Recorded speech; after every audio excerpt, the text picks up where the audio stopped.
Hi, I'm John Stevenson, and we're going to be looking at Second Chronicles chapters 21 through 28 in our continuing study of the historical books.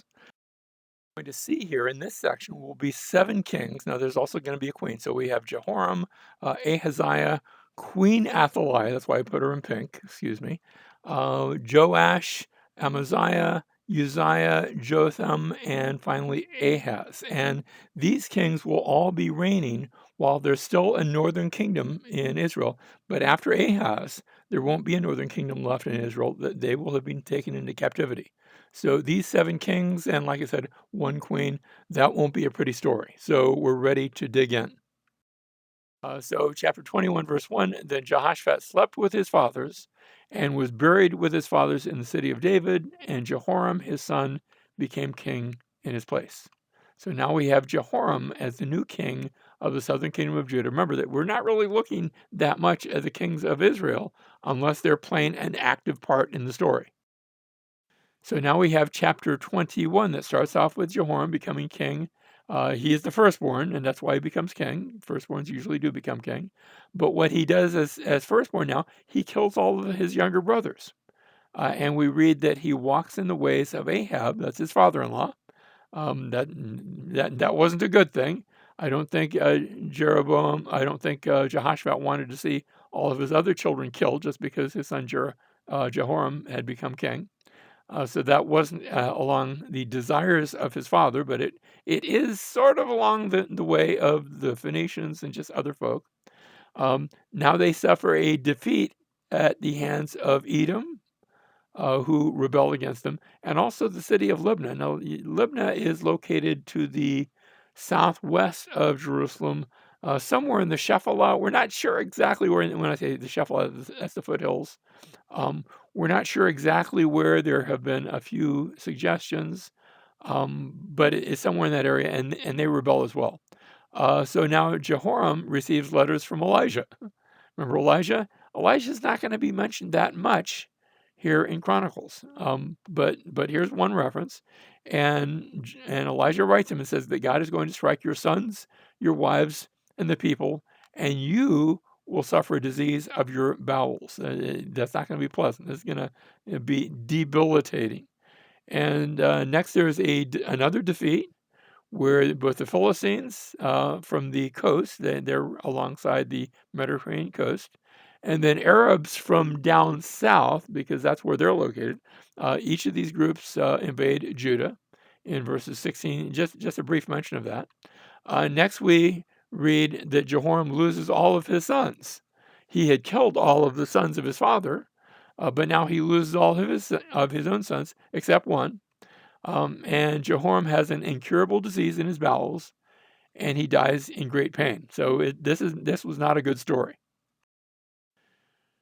Chapter 22, verse 1, then the inhabitants of Jerusalem made Ahaziah, his youngest son, that's the surviving one, king in his place, for the band of men who came with the Arabs to the camp had slain all the older sons. They had died.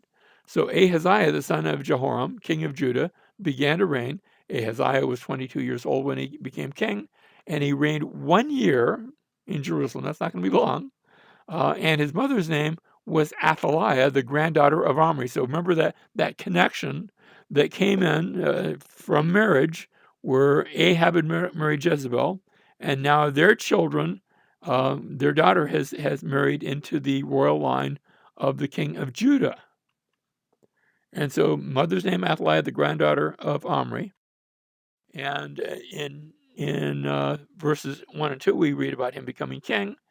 And we have already a note about that bad influence of Athaliah and her family. They brought in not just the wrong worship of the Lord, but they're bringing in pagan worship. They're bringing in other gods. They're bringing in pagan gods. Let's worship those pagan gods. Let's worship Baal. And there is a very bloody coup where Jehu had killed Ahaziah, who was the king of um, the king of Judah, young Ahaziah. Now Athaliah, the reigning grandmother, but she's the grandmother here in Judah. She murders all of the royal family, and the only one that survived is just one child by the name of Joash. And he's hidden away, and they hide him in the place that nobody will think to look. They hide him in the temple. And so he's taken, and then after about 7 years, Jehoiada, the priest, gathers the Levites to Jerusalem, and they make a covenant with the young king. They bring him out of hiding. They make a covenant with him. They cut a covenant with him. They're going to be his people. And now there's another coup. This time it's Athaliah who's going to die.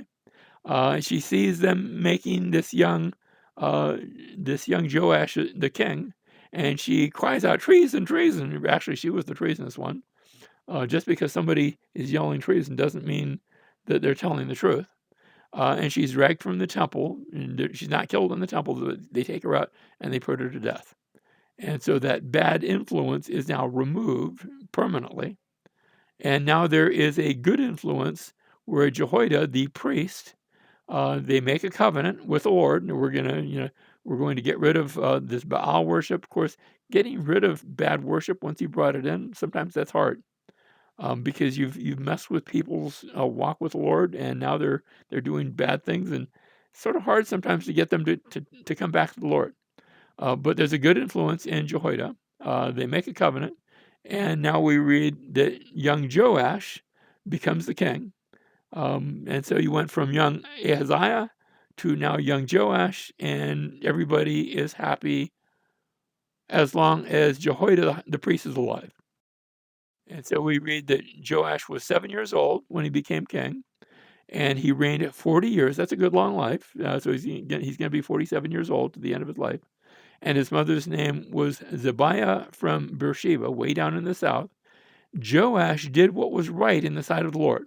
Well, for a time, all the days of Jehoiada the priest. As long as Jehoiada was around to guide him, Joash did what was right. Once Jehoiada had died, the restraints are coming off. And so chapter 24, we have a good beginning where Joash does what is right as long as he has the guidance of Jehoiada. And then Joash comes and confronts, not in a bad way, but he comes to Jehoiada about the temple. Maybe because he had spent some of his younger years in the temple hiding. Now, I'm not sure if he was there that whole time. But still, he confronts him about the temple and about the monies that go toward the temple. Apparently, there was some maybe poor use of funds and things like that. And so the king sets out to restore the temple. He starts it, and he calls Jehoiada to oversee it, and it begins to happen. And now the temple is restored, and the king commands the officers and the people, and they bring offerings as they are supposed to be doing. And now Jehoiada the priest dies and is buried. And that's the pivotal point in the story of Joash, where once he dies, things aren't going to go so well. And then after his death, we read about the temple is gradually abandoned. And instead of the king speaking to Jehoiada about restoring the temple, now the king is listening to the officials of Judah who have their own ideas on what should be done, and they are not God's ideas. And so Zechariah, the son of Jehoiada, another Levite, a priest, he's a priest as well, he confronts Joash about his turning away from the Lord. And the king has Zechariah killed in the courts of the temple. So he goes from listening to Zechariah's father. Now, this is not the same Zechariah that writes the book of Zechariah. That we've seen a few people with that name. But this is Zechariah who's killed in the courts of the temple. They don't even take him outside. They actually do the deed inside the temple, and he dies. And so Joash comes to a bad ending. He suffers defeat, and finally is assassinated because of his murder of the sons of Jehoiada, where they remember what he has done. Now, I'm not saying that it's the sons that do the assassination, but they are remembering that, and it has led to some bad blood. And they say, let's get rid of this guy, and they do. So now, chapter 25, verse 1, we read of Amaziah, who was 25 years old when he became king, and he reigned 29 years in Jerusalem. That's going to be a long time. And his mother's name was Jehoiadan of Jerusalem. He did what was right in the sight of the Lord, yet not with a whole heart. He's pretty good, but only pretty good. Not as good as he could be. A half-hearted response to turn to the Lord. That's actually sad. And so chapter 25 then starts where Amaziah kills the assassins of his father, but he does not kill those who were the sons of the assassins. And he listens to the advice of the man of God against hiring mercenaries from Israel. That was a convenient thing to do, but he doesn't. And then he goes against Edom without those mercenaries, and he has a victory. So listening to God is a good thing. And Amaziah has listened to the Lord, at least in that one area. Next, we read how he brings Edomite idols back with him from Eden. He had conquered Edom. What good are those idols? I mean, they didn't protect Edom. And a prophet, not named, comes and says, I know that God has planned to destroy you. Because look at the idol worship you're instituting. That's a pagan idol worship. You're bringing these pagan idols. They're not worshiping the Lord. They're worshiping wrong gods. God has planned to destroy you. And so Amaziah does not listen. Remember how he had listened to the advice of the man of God against hiring mercenaries? He does not listen to the warning of Jehoahaz of Israel. Jehoahaz says, look, my actions are from God, and God is having me get up, and he goes to war against Israel. And his bad decision, we read, was from the Lord. Now, you say, really? God gave him a bad decision? Yes, that was part of his punishment for worshiping wrong gods. And so Amaziah is defeated by the Israelites, and he's eventually assassinated by conspirators. Now we see Uzziah becoming king. Uzziah was 16 years old when he became king. He reigned 52 years in Jerusalem, good long reign. And his mother's name was Jechaliah of Jerusalem. He did right in the sight of the Lord according to all that his father Amaziah had done. So we're seeing a string now, a few good kings. Here in chapter 26, he becomes king. We have the length of his reign. After the king slept with his fathers, we read. That's going to be a line that we'll see again at the end. Uzziah has a good beginning. He continues to seek the Lord in the days of Zechariah. And then we read of his military and economic successes. Everything's going well. But now the pivotal point in the story is his pride, where he enters the temple to burn incense on the altar. Now, he's not entering a pagan temple, but he's not supposed to be the one who goes into the altar to burn incense. That's a priestly function. So he tries to take to himself activities that are only to be done by a priest. And that seems to be his pride. And so as a result of his failure, he is struck with leprosy, which that's going to be with him for the rest of his life. He has a bad ending where he is a leper to the day of his death. And when he finally dies, he's buried in the grave of the kings. And we read this same line, he slept with his father. So that's in the beginning, and that's in the end. We now have Jotham, 25 years old when he became king. He reigned 16 years in Jerusalem, and his mother's name was Jerusha, the daughter of Zadok. He did right in the sight of the Lord according to all that his father Uzziah had done. That's good. But I have to note, however, he did not enter the temple of the Lord. Now, was that out of obedience, or was that not even going up close to the temple because he doesn't want to get what his father got? I'm not sure. But we have this interesting statement how he didn't enter the temple of the Lord. But he's doing right. He's not leading them in a pagan worship. So that much is good. After him now, not very descriptive there, we finally come to the last one we're going to look at in this class, and this is Ahaz. Ahaz was 20 years old when he became king, and he reigned 16 years in Jerusalem, and he did not do right in the sight of the Lord. That's bad, as his father had done, but he walked in the ways of the kings of Israel. he also made molten images for the Baal. So not only worshiping God in the wrong way, remember that's the golden calves in Bethel and in Dan, but also he's worshiping also the wrong gods, making molten images for the Baals. So he's actually not just an idol worshiper, but a pagan worshiper. It's not the same thing. They're both bad, and he's doing both bad things. Moreover, he burned incense in the valley of Ben Hinnom. That's the valley to the south and west of Jerusalem. It sort of wraps around the south and western end of the cities. Um, that's a place where pagan sacrifices were done, and he does that. And burned his sons in fire. That was the sort of thing that the Canaanites had done. Um, the Canaanites would, in times of great distress, they would take their own children and perform human sacrifices. And here we have him doing the same thing. According to the abominations of the nations whom the Lord had driven out before the sons of Israel, that was the very thing that they had done that caused God to drive them out. Verse 4, he sacrificed and burned incense on the high places, on the hills, and under every green tree. Thus, we have this opening statement where we read about Ahaz's evil practices, the images of Baal, the burning of incense in the fire, incense on the high places, on the hills, under every green tree.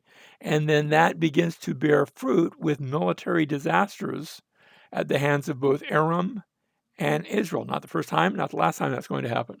But Aram and Israel come against him. He goes to war.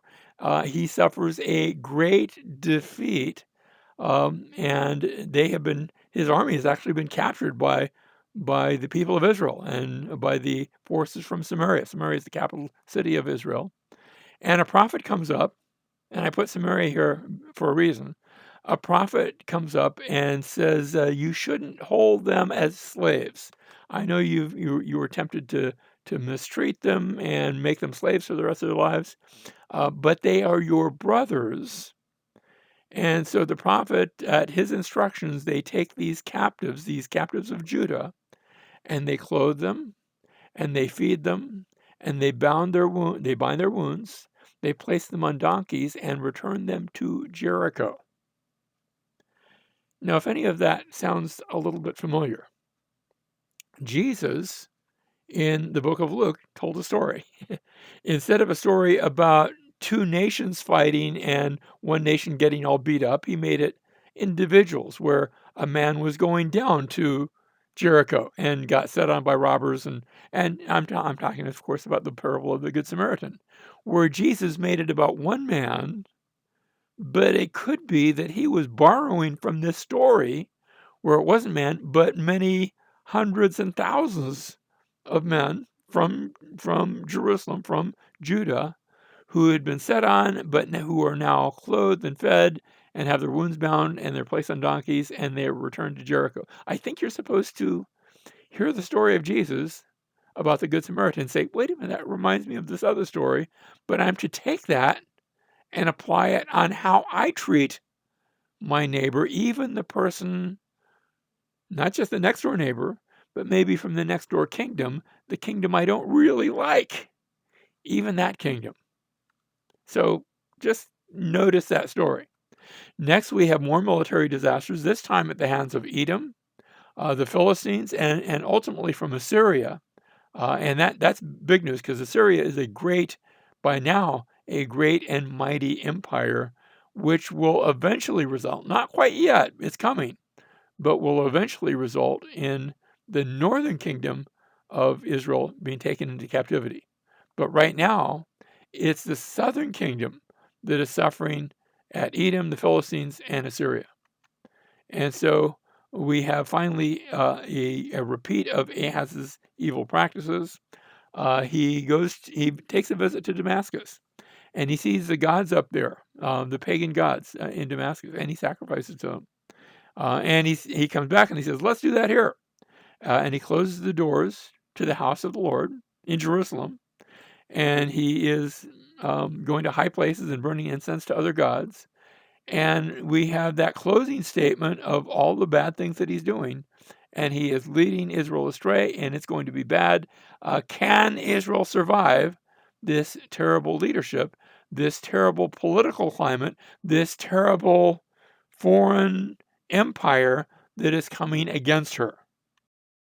And we read chapter 28, verse 27. So Ahaz slept with his fathers, and they buried him in the city in Jerusalem, for they did not bring him into the tombs of the kings of Israel.